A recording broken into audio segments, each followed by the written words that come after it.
I feel vindicated today because there is a boatload of information this morning that supports the things I've been saying for months. I'm going to talk about immigration, the effect it has had on our GDP and the housing, and what effect it's going to have going forward.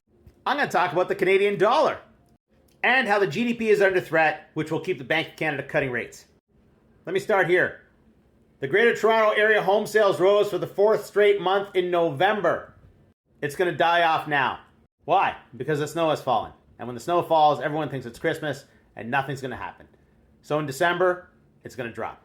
You heard it here first. It'll pick up again midway through January. All right, immigration. The crisis facing Canada's colleges and universities. Okay, to recap, we had 1.4 million students. About 1 million of that was bogus because we had a labor shortage. And it was all because of bad actors. Not at all because the government of Canada changed the rules. Look, if I put a giant sign in front of my house that says, "Come in and take my shit," and then people come in and take my shit, I can't really blame the people who came to take my shit, can I? So yeah, the government fucked up, and now the government is going to throw Canada's universities and colleges under the bus. Canada has decided to go scorched earth on immigration. That's going to affect our colleges and universities because they'll have far fewer foreign students. There will be a funding shortfall.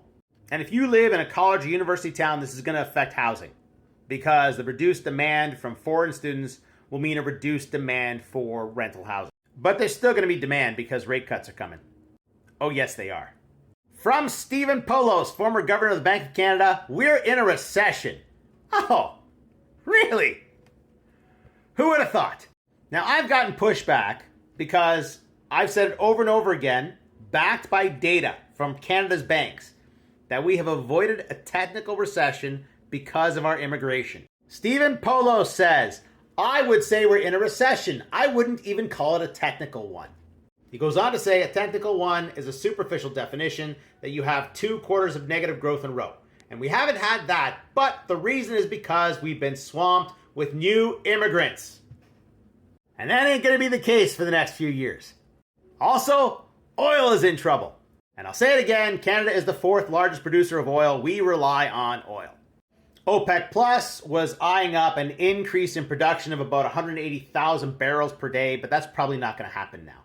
This should maintain prices where they are right now. But there's a problem brewing. Many of the OPEC Plus nations, like the UAE, have invested in producing oil. So they want to produce some oil. And they're facing increased competition from non-OPEC members. Expect oil prices to stay where they're at for the foreseeable future. Which means there's downward pressure on the Canadian dollar. Now, this has been quite the topic over the last month because the value has fallen somewhat from 72 to 71 cents. What have I said? We manipulate our currency. I said the government of Canada would start buying back Canadian dollars to bolster its value. There was our foreign currency balance in September. That's where it was in October. Did we sell more foreign currency in November? Oh yeah, we did. Almost $500 million. It's not a huge amount, but remember, over the last couple years, we've been buying foreign currency and pushing down the value of the dollar. Now we're selling to push it up. But we don't manipulate our currency. It's just a coincidence. It's just a coincidence. That's why we track it, just so we can see the coincidence.